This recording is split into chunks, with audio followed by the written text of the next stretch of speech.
The flame emperor के last video में हमने देखा था कि स्यावियान डोडी कॉन्टिनेंट पहुंच चुका था, जहां तो एंशिएंट गॉड उसको फ्लेम मंत्रा के रियल फॉर्म के बारे में कुछ बता रहा था। अब देखते हैं कहानी में आगे क्या होता है। फिर तो एंशिएंट गॉड बोलता है, ये जो तुम्हारे पास फ्लेम मंत्रा है वो असली वाला नहीं है, ये लो रियल फ्लेम मंत्रा। ये सुन के स्यावियान शॉक्ड होते हुए बोलता है, रियल फ्लेम मंत्रा? मास्टर ये क्या बोल रहे हो? मैं जो भी बना हूँ वो सब सिर्फ फ्लेम मंत्रा की वजह से ही तो है। मैं यहाँ पे बता दूं कि स्यावियान तो उसी को मास्टर इसलिए बोल रहा है क्योंकि उसको तो उसी एंशिएंट गॉड का इनहेरिटेंस मिला है। स्यावियान की बात सुन के तो उसी बोलता है, जो तुम्हें डोची कॉन्टिनेंट पे मिला था वो इनकम्प्लीट था, एक ब्रोकन मैप के जैसे। ये स्क्रोल असली है जिसमें पूरा का पूरा फ्लेम मंत्रा लिखा हुआ है। फिर स्यावियान के सामने एक ब्लैक स्क्रोल चमकने लगता है, जिसकी वजह से उसकी बॉडी की सभी हेवनली फ्लेम्स बेचैन सी हो जाती हैं। ये सेंस करके स्यावियान सोचता है, अरे लगता है मेरे अंदर का फ्लेम मंत्रा इस स्क्रोल को रिकॉग्नाइज कर रहा है। मतलब अब तक जो मैंने सीखा था वो सिर्फ आधा सच था। फिर तो उसी एक स्माइल के साथ बोलता है, फील कर रहे हो ना डिफरेंस? डोची कॉन्टिनेंट में जो मेरा सोल फ्रेगमेंट था उसमें बस मेरे डोडी बनने तक की यादें थी, पर मैं असली तो उसी एंशिएंट गॉड जिसमें इस न्यू वर्ल्ड का एक्सपीरियंस भी है। ये समझ आने के बाद स्यावियान बोलता है, समझ गया मास्टर, अब मुझे असली ट्रूथ दिखाने का वक्त आ गया है। ये सुन के तो उसी बोलता है, अब आगे आओ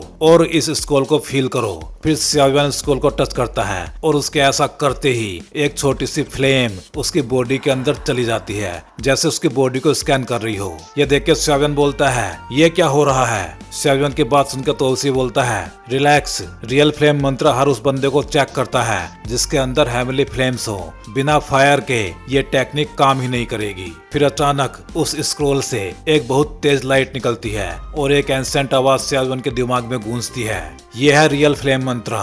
इसके 6 रेल्म्स हैं। Number 1 burning foundation, number 2 burning soul, number 3 burning body, number 4 burning heaven, number 5 burning earth, number 6 burning God.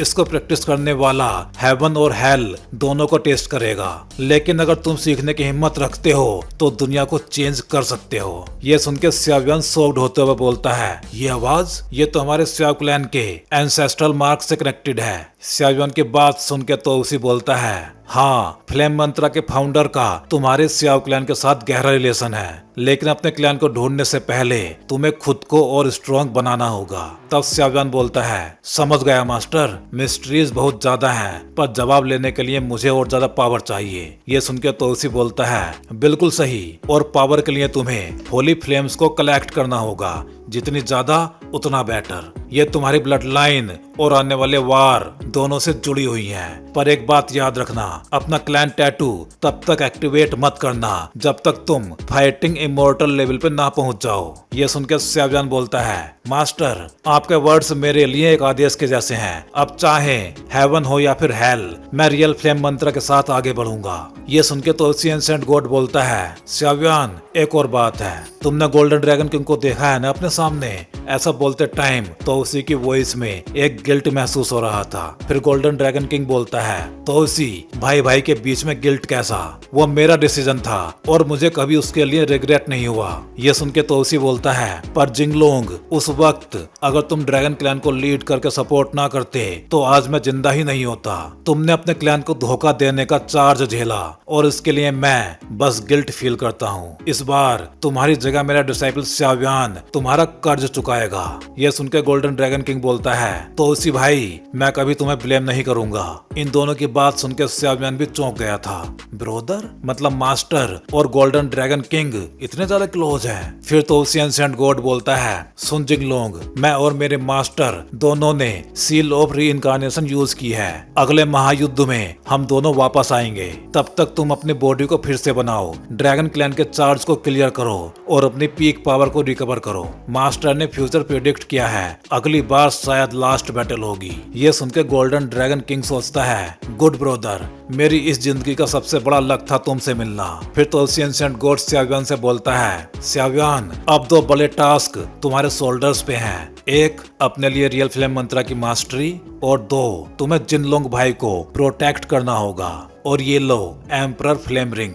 फिर एक रिंग चमकती हुई स्यावियन के हाथ में जाकर गिरती है। इस रिंग में 100 फीट का स्पेस है, नॉर्मल रिंग से 10 गुना ज्यादा। इसके अंदर काफी चीजें ऑलरेडी हैं, जैसे medicine pills, fighting skills, first aid के लिए एक स्पेस जेड, अगर कभी अनबीटेबल एनिमी मिले, specially extra territorial evil clan, तो उसको क्रश करके भाग जाना। और हाँ, इस रिंग के अंदर मेरा सोल क्लोन भी है, जिसमें काफी सारे सीक्रेट्स और मिशंस हैं। जैसे जैसे तुम्हारी पावर बढ़ेगी वैसे वैसे वो सीक्रेट्स अनलॉक होते रहेंगे, और इसको हमेशा सेफ रखना। ये सब सुन के सेवन की धड़कनें बढ़ गई थी। 100 फीट स्पेस, ये तो टीजर से भी बड़ा टीजर है। मास्टर, मैं प्रॉमिस करता हूँ कि इस रिंग को हमेशा प्रोटेक्शन के साथ रखूंगा। ये सुन के तो उसी एक मुस्कान के साथ बोलता है, बस अब मेरा मिशन कंप्लीट हुआ, अब तुम्हें अपनी जर्नी में खुद ही आगे बढ़ना होगा। फिर तो उसी की सोल एक स्टारलाइट में कन्वर्ट होके हवा में घुल जाती है। ये देख के सेवन भी अपने घुटनों पे बैठ जाता है। Farewell master. फिर गोल्डन ड्रैगन किंग भी बोलता है, भाई तुम वेट करना, मैं भी दुनिया में अपना मार्क छोड़ के आऊंगा। फिर कुछ टाइम के बाद सेवन ड्रैगन किंग से बोलता है, सीनियर अब हमें क्या करना चाहिए। ये सुनकर गोल्डन ड्रैगन किंग थोड़ा सा इरिटेट होते हुए बोलता है, सीनियर, अरे मैं तुम्हारे मास्टर का भाई हूँ, मुझे सीजू बुलाओ। ये सुनकर सेवन एक स्माइल के साथ बोलता है, मास्टर सीजू, ये हुई ना बात। और फिर वो ड्रैगन सेवन की रिंग के अंदर चला जाता है। फिर वो उस रिंग के अंदर से ही बोलता है, सेवन, तुम्हें अब होली फ्लेम्स कलेक्ट करनी होंगी। तुम्हारे लोअर प्लेन में तुम इन्हें हेवनली फ्लेम्स बुलाते हो, पर असली नाम है सेक्रेट फ्लेम्स। लेकिन इन दोनों में काफी डिफरेंस होता है। जैसे हेवनली फ्लेम्स ज्यादा वायलेंट पर मोस्टली कम समझदार होती हैं, जबकि होली फ्लेम्स इंटेलिजेंट बीइंग्स होती हैं। कभी कभी तो ये अपने आप को ओवरलोड भी घोषित कर देती हैं। होली फ्लेम्स को कंट्रोल करना मुश्किल है, पर इम्पॉसिबल नहीं। हर 1 लाख साल में इन्हें अपनी साइकिल्स तोड़नी पड़ती हैं, और वही टाइम होता है जब उन्हें कंट्रोल किया जा सकता है। कुल मिला के 36 होली फ्लेम्स हैं, और ये directly 36 extra territorial evil clans की सबसे बड़ी दुश्मन है। ये सुन के सेवन सोग्ड होते हुए बोलता है,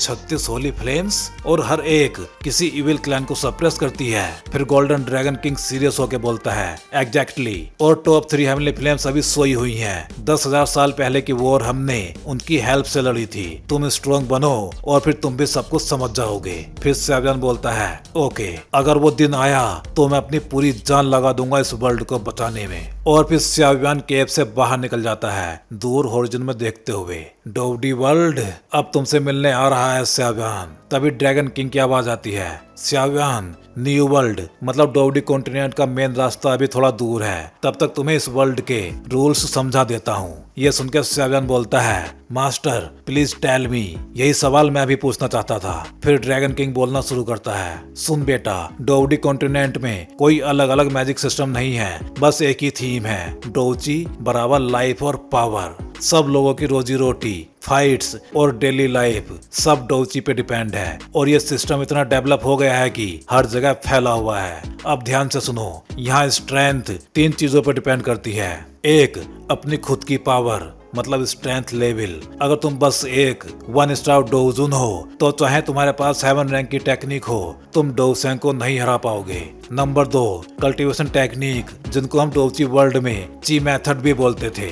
डोची कॉन्टिनेंट में सिर्फ होंग जुआन डी और तियान क्लास रैंक होती है, पर डोवडी कॉन्टिनेंट में नए लेवल ऐड हुए हैं, इमोर्टल, सेंट, गॉड। हर लेवल का बिगनर, मिड, हाई और पीक स्टेज होता है। Number 3, fighting skills. ये स्पेशल मूव्स हैं जो डोची को अनलीश करते हैं। डोची कॉन्टिनेंट पे होंग, जुआन, डी और तियान क्लास होते हैं, लेकिन अब इनमें भी और नए लेवल ऐड हुए हैं, इमोर्टल, सेंट, गॉड के लेवल्स। ये सुनकर सेवन बोलता है, मतलब सिर्फ टेक्निक या फ्लेम ही नहीं, पूरा कॉम्बिनेशन मैटर करता है। एग्जैक्टली। और हाँ, एडवांस्ड कल्टीवेशन मेथड्स बहुत रेयर होते हैं। नॉर्मल लोग मैक्सिमम अर्थ रैंक तक ही जा पाते हैं। इमोर्टल और सेंट लेवल टेक्निक्स बस बड़े सेक्ट, एम्पायर्स या ट्रांसडेंटल पावर्स के पास होते हैं। गॉड रैंक तो सैकड़ों सालों से किसी ने देखा भी नहीं है। फिर ड्रैगन किंग हंसते हुए बोलता है, वैसे तुमने सुना तो होगा ना, क्लिफ से गिर जाओ तो सीधे सीक्रेट टीजर मिलता है। अरे बेटा, इस दुनिया में सच में ऐसा होता भी है कभी कभी।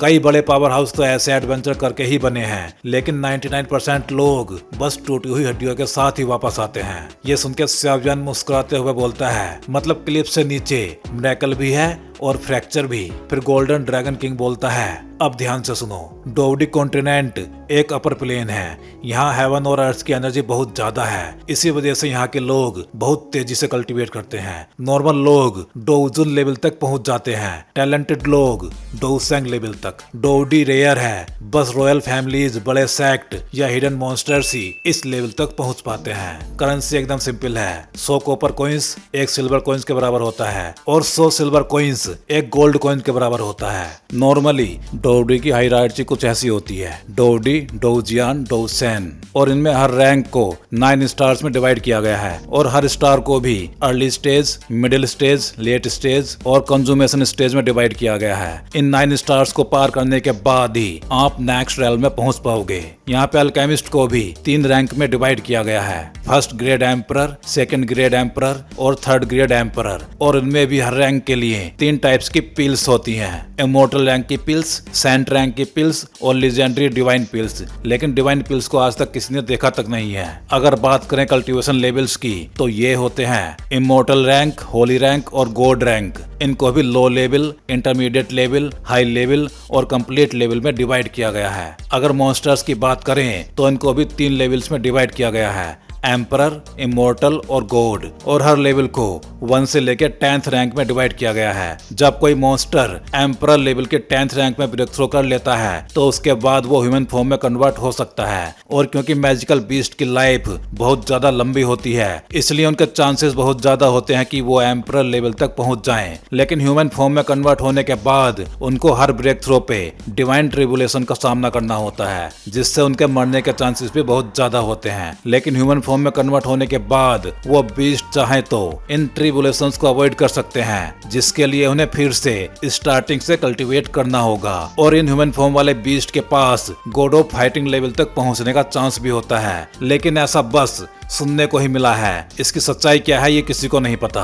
ये सब सुनकर स्याव्यान का दिमाग भी घूम गया था, लेकिन फिर भी वो इस न्यू वर्ल्ड को एक्सप्लोर करने के लिए एकदम रेडी था। फिर वो क्लियर स्काई को देखते हुए बोलता है, डोवडी कॉन्टिनेंट, स्याव्यान आ रहा है। अब भाई मैं यहाँ पे इस नोवेल के कल्टीवेशन सिस्टम को द ग्रेट रूलर के कल्टीवेशन सिस्टम से कंपेयर कर देता हूँ, जिससे इसको समझने में थोड़ी सी आसानी होगी। यहाँ पे डोवडी रैंक को 3 लेवल में डिवाइड किया गया है, डोवडी, डोउजियान और डोउसेन। डोवडी लेवल को आप द ग्रेट रूलर के सोवेरियन स्टेज के बराबर मान सकते हो। मींस सोवेरियन स्टेज को यहाँ पे 3 लेवल में कन्वर्ट किया गया है। इसके बाद आता है इमोर्टल रैंक, इसको आप द ग्रेट रूलर के अर्थ सोवेरियन स्टेज के बराबर मान सकते हो। इसके बाद आता है होली रैंक, इसको आप ग्रेट रूलर के हेवनली सोवेरियन स्टेज के बराबर मान सकते हो। फिर आता है गॉड रैंक, इसको आप द ग्रेट रूलर के रैंकर स्टेज के बराबर मान सकते हो, क्योंकि द ग्रेट रूलर में स्याव्यान और लिंडोंग दोनों ही रैंकर स्टेज पे ही हैं। अब बढ़ते हैं कहानी में आगे की तरफ। अनंत आकाश और धरती और नीले आसमान में बीच बीच में पक्षी और जानवरों की आवाजें आ रही थी। और अगर ध्यान से देखा जाए तो एक जगह स्पेस डिस्टॉर्ट होता है और वहां से एक दुबला पतला लड़का जिसकी पीठ पे भारी बोझ था बाहर आता है। आसमान में खड़ा वो लड़का कोई और नहीं बल्कि स्याव्यान था। क्या यही डोवडी कॉन्टिनेंट है? सचमुच यहाँ तो ओरिजिन ची बहुत ज्यादा है। स्याव्यान ने यह भी सेंस किया था कि ओरिजिन ची और डोवडी कॉन्टिनेंट की हेवन और अर्थ स्पिरिचुअल ची में ज्यादा फर्क नहीं था, तो उसने इस चेंज पे ज्यादा ध्यान नहीं दिया। स्याव्यान हवा में खड़ा होके इस डोवडी कॉन्टिनेंट को महसूस करने लगा और उसने पाया कि इस कॉन्टिनेंट की हेवन और अर्थ की स्पिरिचुअल एनर्जी पिछले डोवडी कॉन्टिनेंट से कई गुना ज्यादा पावरफुल है और बहुत ज्यादा मात्रा में भी है। अब उसको कोई आश्चर्य नहीं था कि इसे अपर प्लेन कहा जाता है। मास्टर, अब हमें कहाँ जाना है? गोल्डन ड्रैगन किंग ने स्याव्यान को नहीं रोका और उसे इस नए कॉन्टिनेंट के माहौल को महसूस करने दिया। फिर ड्रैगन किंग बोलता है, डोवडी कॉन्टिनेंट 4 बड़े हिस्सों में बटा है, साउथ, ईस्ट, वेस्ट और नॉर्थ। अब हमें नॉर्थ कॉन्टिनेंट जाना होगा, जो कि इस डोवडी कॉन्टिनेंट का सबसे कमजोर हिस्सा है, क्योंकि वहाँ पे मुझे कुछ पर्सनल काम भी निपटाने हैं। और वहाँ एक चीज है जो बहुत टाइम से मेरे दिल में है, होली फ्लेम। इतने साल बीत गए, पता नहीं अब वो ठीक है भी या नहीं।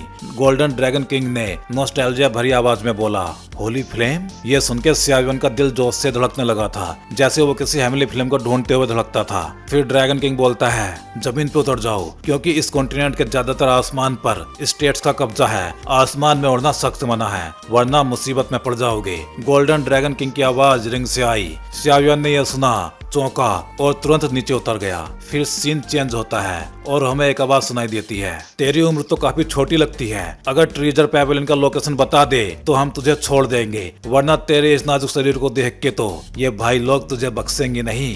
एक डरावने चेहरे वाला आदमी एक बेबस सी लड़की से बोला।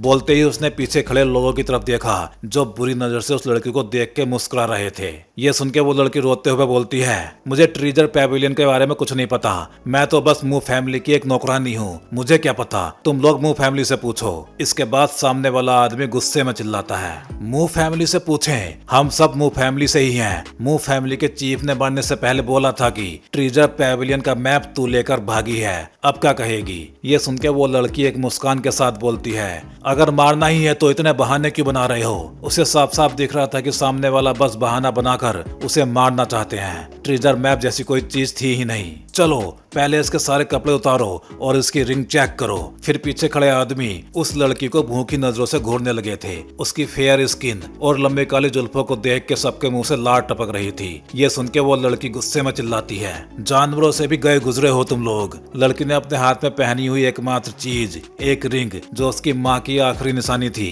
उसे छुआ और उसकी आंखें सीरियस हो गई। चाहे कुछ भी हो, वो मरना पसंद करेगी पर झुकना नहीं। उधर गोल्डन ड्रैगन किंग जोर से बोलता है, सियावियन जल्दी तुम्हारे ईस्ट की ओर जाओ, वहाँ मुझे एक जाना पहचाना ओरा फील हो रहा है, जल्दी करो। वो ओरा या तो कोई पुराना दुश्मन है या फिर पुराना दोस्त, और क्योंकि इस कॉन्टिनेंट की सीमा पर बड़े एक्सपर्ट्स नहीं हो सकते तो नतीजा साफ था, ये कोई पुराना दोस्त ही है। उसी वक्त वो लड़की अपनी इज्जत बचाने के लिए कुछ करने ही वाली थी, लेकिन तभी वहाँ पे सियावियन पहुँच गया था। उसने उन लोगों के बर्ताव को देखा और फिर अगले ही पल गुस्से से लिटिल ये की हेवनली फ्लेम बाहर फैल गई, जिसने मैक्सिमम लोगों को तुरंत ठंडा कर दिया था। सियावियन भी समझ नहीं पाया था कि डोडी कॉन्टिनेंट के रास्ते में जब से लिटिल ये के माथे पर वो मिस्टीरियस सील ग्लो हुई थी, तब से लिटिल ये धीरे धीरे ह्यूमन इमोशंस दिखाने लगा था। ये देख के उन लोगों का लीडर गुस्से में चिल्ला के बोलता है, तू है कौन? ये लड़की हमारी टारगेट है, हीरो बनकर इसको बचाने आया है क्या? भाइयों चलो इसे खत्म करो। इन सबको सियावियन पे अटैक करते आते देख वो लड़की चिल्लाती है, यंग मास्टर संभल जाओ, इनका लीडर 6 स्टार डोसेंग है। लड़की सियावियन की मदद के लिए आभारी थी, लेकिन उसे इन लोगों की ताकत का अंदाजा भी था। वो सियावियन को बेवजह मुसीबत में नहीं डालना चाहती थी, लेकिन लड़की की उम्मीद के उल्टा पलक झपकते ही सियावियन ने सामने खड़े लोगों को ही मार गिराया। बाकी लोग सियावियन से डर के कांपने लगे और रहम की भीख मांगने लगे। फिर सियावियन उस लड़की से बोलता है, ये लो, ये एक मेडिसिनल पिल है, लेकिन अगर तुम्हें शक है कि मैं तुम्हें जहर दे सकता हूँ तो मत खाना, लेकिन ये तुम्हारे जख्मों को बहुत जल्दी ठीक करेगा। सियावियन ने लड़की को एक हीलिंग पिल और दवा दी थी। उसकी टांग से बहते खून को देख के सियावियन को थोड़ा सा दुख हुआ। उसने सामने खड़े आदमी और उसके कुछ बचे साथी को पूरी तरह अनदेखा कर दिया था। वो आदमी और उसके साथी भी डोसेंग थे, हालांकि कल्टीवेशन में बहुत ज्यादा पावरफुल नहीं थे, पर अपने 6 स्टार डोसेंग लीडर के साथ कुछ छोटे मोटे काम करके जीते थे। लेकिन अजीब ये था कि जब सियावियन उनके सामने आया था तब उनकी बॉडी की डोची जम सी गई थी और सियावियन के सामने उनकी बॉडी से पसीना झरने के जैसे बहने लगा था। फिर वो लड़की सियावियन को थैंक्स बोलती है। फिर उस लड़की ने बिना हिचके सियावियन की दी हुई गोली खा ली थी और दवा अपने घाव पे लगा ली। कुछ ही सेकंड में उसका घाव भरने लगा था और अंदर गर्माहट सी महसूस होने लगी थी। ये देख के वो लड़की हैरान रह गई थी, ये तो कोई हाई लेवल मेडिसिन पिल थी। फिर सियावियन उन लोगों से पूछता है, इतने लोग मिलकर एक कमजोर लड़की का पीछा क्यों कर रहे थे? ये सुन के उन लोगों का लीडर कांपते हुए बोलता है, मालिक हमें बख्श दो, हम तो बस भटके हुए लोग हैं, मुंह फैमिली से बस थोड़ा माल पानी मांगने गए थे। लेकिन जब वहाँ पहुँचे तो देखा कि पूरा मुंह परिवार ही नष्ट हो चुका था, चारों तरफ धुआं था, यहाँ तक कि नौकर चाकर भी नहीं बचे थे। फिर हमें कुछ मिस्टीरियस लोगों ने धमकाया कि इस लड़की के पास ट्रेजर पैवेलियन का मैप है, इसलिए सियावियन को पता था वो झूठ नहीं बोल रहा, क्योंकि मौत के डर से कोई झूठ नहीं बोल सकता। फिर वो लड़की घुटनों के बल बैठ के सियावियन को ग्रीट करने लगी, मुझे बचाने के लिए आपका बहुत बहुत धन्यवाद। ये देख के सियावियन बोलता है, उठो, इसकी कोई जरूरत नहीं है। सियावियन जानता था कि गोल्डन ड्रैगन किंग ने इस 1 स्टार डोसेंग लड़की को बचाने को क्यों कहा होगा। इसके पीछे जरूर कोई वजह होगी। फिर स्याव्यान उससे बोलता है, इस आदमी का जो करना है वो तुम कर सकती हो। ये सुन के वो लड़की बोलती है, इसे छोड़ दो, असल में इनकी भी मजबूरी है। मुझे तो अपने माता पिता तक का पता नहीं है। मुझे बस इतना पता है कि ये रिंग ही मेरे माता पिता को ढूंढने का सुराग है। वैसे मुंह फैमिली ने ही मुझे पाला है। शायद अभी मैं कमजोर हूँ, लेकिन एक दिन मुंह फैमिली का बदला जरूर लूंगी। ऐसा बोलते टाइम उसने अपनी मुट्ठी कस ली थी। फिर स्याव्यान जाने ही वाला था कि लड़की ने हिचकिचाते हुए उसकी ओर देखा। ये देख के स्याव्यान उससे बोलता है, अगर कुछ कहना चाहती हो तो सीधे बोल दो। आप अच्छे इंसान हैं। अब मुंह फैमिली नहीं रही, मैं अकेली हूँ। ये थोड़ा ज्यादा है, लेकिन क्या मैं आपके साथ चल सकती हूँ? मैं आपके लिए कपड़े धो सकती हूँ, खाना बना सकती हूँ, और मैं इस साजिश की जांच भी करना चाहती हूँ। लेकिन मेरी आखिरी ख्वाहिश है कि मैं अपने बेनिफैक्टर के साथ रहूं। लड़की ने उम्मीद भरी नजरों से स्याव्यान को देखा। सच में अब जब मुंह फैमिली ही नहीं बची थी तो उसके लिए कोई और ठिकाना बचा ही नहीं था। कमजोर लोग हमेशा सताए जाते हैं। कमजोर लोग कभी अपने लोगों को प्रोटेक्ट नहीं कर सकते। कमजोर लोग अपने असली माता पिता तक को नहीं ढूंढ पाते। मुझे पावरफुल बनना ही होगा। लड़की ने उम्मीद भरी नजरों से स्याव्यान को देखा। इस पल स्याव्यान को अपना पुराना टाइम याद आ गया। वो लड़की ठीक वैसी ही थी जैसा वो कभी हुआ करता था। स्याव्यान भी इस कॉन्टिनेंट पर घूम रहा था ताकि पावरफुल बनने का रास्ता ढूंढ सके, अपनी जिम्मेदारी और रहस्यों का हल निकाल सके। अब अगर ये लड़की भी उसके साथ जुड़ती है तो क्या ये बोझ नहीं होगा उसके लिए? लेकिन जैसे ही स्याव्यान मना करने ही वाला था, गोल्डन ड्रैगन किंग बोलता है, इसे साथ ले चलो। तुम फ्यूचर में अपने इस फैसले के लिए प्राउड फील करोगे। इतनी दुर्लभ चीज यहाँ मिलना आसान नहीं। बातें कुछ अनसुलझी थीं, पर स्याव्यान मान गया। फिर वो लड़की बोलती है, मेरा नाम चिंग युआन है। क्या मैं बेनिफैक्टर का असली नाम जान सकती हूँ? असल में चिंग युआन किसी अजनबी की पील्स और मदद पर यूं ही यकीन नहीं करती थी। उसने ऐसे ढोंगी पहले भी मुंह फैमिली में देखे थे, जो बाद में और भी डरावने निकले। मगर अजीब यह था कि स्याव्यान के आते ही चिंग युआन को एक अजीब सा अपनापन महसूस हुआ, जैसे दिल की गहराई से कोई आवाज आ रही हो, सामने वाले का पीछा करो। इसलिए चिंग युआन ने बिना हिचके स्याव्यान की पिल खाई और उसके साथ चलने की गुजारिश की। फिर स्याव्यान बोलता है, चिंग युआन, मुझे बेनिफैक्टर मत कहो। ये तो बस मेरा छोटा सा प्रयास था। मेरा नाम स्याव्यान है। गोल्डन ड्रैगन किंग पर भरोसा करके स्याव्यान ने बिना घुमाए फिराए चिंग युआन को अपना नाम बता दिया। और फिर गोल्डन ड्रैगन किंग की बातों से स्याव्यान को महसूस हुआ कि चिंग युआन की जिंदगी पिछले कुछ सालों में काफी कठिन रही होगी। लेकिन ये कैसा हो सकता है? आपने मेरी जान बचाई है, चिंग युआन हमेशा याद रखेगी। अगर बेनिफैक्टर को एतराज ना हो तो मैं आगे से आपको ब्रोदर स्याव्यान बोलूंगी, चिंग युआन ने शर्माते हुए कहा और स्याव्यान की तरफ नजरें चुरा कर देखा, मानो डर हो कि वो मना न कर दे। फिर स्याव्यान बेबस होकर बोलता है, ठीक है। वो जानता था कि वो कोई बहुत नेक इंसान नहीं है। अगर गोल्डन ड्रैगन किंग ने उसे रोककर उस लड़की को बचाने को ना कहा होता तो शायद अब तक वो लड़की जहर खा चुकी होती। लेकिन अब जब उसने मदद करने का फैसला कर लिया है तो उसे बेघर और बेसहारा नहीं छोड़ा जा सकता। ब्रोदर स्याव्यान, क्या आपका कोई ठिकाना है? अगर नहीं तो चलिए मुंह फैमिली की जांच करते हैं, चिंग युआन ने खुशी खुशी बोला, क्योंकि स्याव्यान ने उसे साथ रख लिया था। चिंग युआन, क्या तुम्हें यहाँ आसपास की सिचुएशन का पता है? मैं तो बस अकेला घूमने निकला हूँ और सोचा था कि किसी पास के शहर जाके जड़ी बूटियां और मैप वगैरह ले लूं इमरजेंसी के लिए। लेकिन अगर मुंह फैमिली की जांच करनी है तो इस कॉन्टिनेंट के पावर्स के बारे में जानना भी बहुत जरूरी है। ये सुनकर चिंग युआन बोलती है, हाँ मुझे पता है, पर मुझे डर है कि मैं कहीं ब्रोदर स्याव्यान के लिए बोझ ना बन जाऊं। फिर वो उसको बताती है, चिंगचैंग सिटी, जो कि मॉन्स्टर बीस्ट माउंटेन्स के तलहटी में बसा है और जुआनलिंग कॉन्टिनेंट की सीमा पर है। यही वजह है कि चिंगचैंग सिटी कुछ 100 मील के दायरे में सबसे पावरफुल सिटी है। स्याव्यान की स्पीड से चिंगचैंग पहुंचने में बस कुछ ही मिनट लगते, मगर चिंग युआन के घायल होने की वजह से उनको स्लो चलना पड़ रहा था। फिर चिंग युआन स्याव्यान से पूछती है, ब्रोदर स्याव्यान, आप अकेले क्यों घूम रहे हो? क्या आप इतने पावरफुल हैं कि अकेले ही घूमने निकल पड़े? ये सुनकर स्याव्यान बोलता है, सही पकड़ा। वैसे चिंग युआन, ये बताओ कि जुआनलिंग कॉन्टिनेंट में कौन कौन सी बड़ी पावर्स हैं? किसी अनजान देश में सफर करते वक्त ये जानना जरूरी है कि किससे उलझ सकते हैं और किससे नहीं। स्याव्यान असल में गोल्डन ड्रैगन किंग से पूछ सकता था, मगर मास्टर ऐसे छोटे शहरों का नाम याद नहीं रख पाते थे। स्याव्यान को पसीना आ गया और मजबूर होकर उसने चिंग युआन से पूछ लिया। ये सुनकर चिंग युआन ने सोचा और आगे बोली, जुआनलिंग कॉन्टिनेंट 2 बड़ी फैमिलीज में बटा है, ह्यूमंस और मॉन्स्टर्स। मॉन्स्टर्स की पावर्स मुझे नहीं पता, पर इंसानों की पावर मोटे तौर पर 1 कंट्री, 2 पैवेलियन, 3 वैलीज और 4 सेक्ट में बटी है। जुआनलिंग कॉन्टिनेंट में कंट्री मतलब रॉयल फैमिली की ताकत सबसे ज्यादा है। यहाँ कई बड़ी पावर्स थी, पर टाइम के साथ साथ सब रॉयल फैमिली का अधीन हो गई। पहले तो विरोध भी हुआ, मगर धीरे धीरे सबकी आवाजें दब गईं, क्योंकि कहा जाता है कि रॉयल फैमिली के पास एक डोव इमोर्टल है। डोव जियान, ये जुआनलिंग कॉन्टिनेंट सच में क्राउचिंग टाइगर, हिडन ड्रैगन है। स्यावियन मन में ही सोचता है, उसको पता था कि उसका मौजूदा लेवल सिर्फ 3 स्टार डोवडी के स्टार्टिंग लेवल पे है। डोव जियान तक पहुंचने में अभी बहुत लंबा सफर बाकी है, लेकिन स्यावियन ने हार नहीं मानी थी। उसे पता था एक ही दिन में कोई भी पावरफुल नहीं बन सकता। वो एक कंट्री यानी रॉयल फैमिली से अलग 2 पैविलियन है, फेंगजियान पैविलियन और वैन हुआ पैविलियन। फेंगजियान पैविलियन में सिर्फ फायर एट्रीब्यूट वाले और सिर्फ मेल डिसाइपल्स ही हैं, इसलिए वहाँ सब लोग मेल ही होते हैं। दूसरी तरफ वैन हुआ पैविलियन में सिर्फ फीमेल ही ली जाती हैं। अफवाह है कि फेंगजियान और वैन हुआ के मास्टर्स में किसी तरह का रिलेशन है, पर सच्चाई कोई नहीं जानता।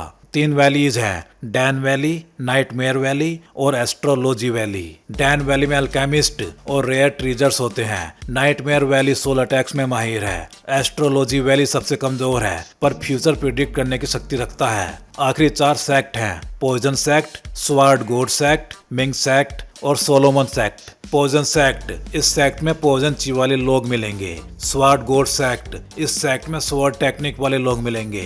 मिंग सेक्ट, नजदीकी लड़ाई और अचानक अटैक के लिए मशहूर, जिन्हें लोग हिडन किलर्स भी कहते हैं। सोलोमन सेक्ट, सबसे मिस्टीरियस, अजीब गरीब लोगों और जादू टोने का ठिकाना। चिंगयुआन ने संक्षेप में जुआनलिंग कॉन्टिनेंट की पावर्स के बारे में बता दिया था। जैसे कोई बच्ची अच्छा काम करके अपने गुरु से शाबाशी चाहती हो, वह स्यावियन की तरफ उम्मीद से देखने लगी। ये देख के स्यावियन बोलता है, पता है तुम कमाल की हो, चलो सिटी चलते हैं। स्यावियन ने चिंगयुआन का नन्हा सा हाथ पकड़ लिया और शहर के दरवाजे की तरफ चल पड़ा, मगर उसने चिंगयुआन के चेहरे पर आई हल्की सी रेडनेस को नहीं देखा था और नहीं समझ पाया कि वो क्या सोच रही थी। तभी चिंगचैन सिटी गेट पे खड़े कुछ सैनिकों ने स्यावियन से बोला, तुम दोनों रुको, रूटीन इंस्पेक्शन है, टोपी उतारो। ठीक है, ये नहीं है, चले जाओ। दरवाजे पर लगी चेक पॉइंट्स बेहद सख्ती से आने जाने वालों की तलाशी कर रहे थे, जैसे वो किसी को ढूंढ रहे हों।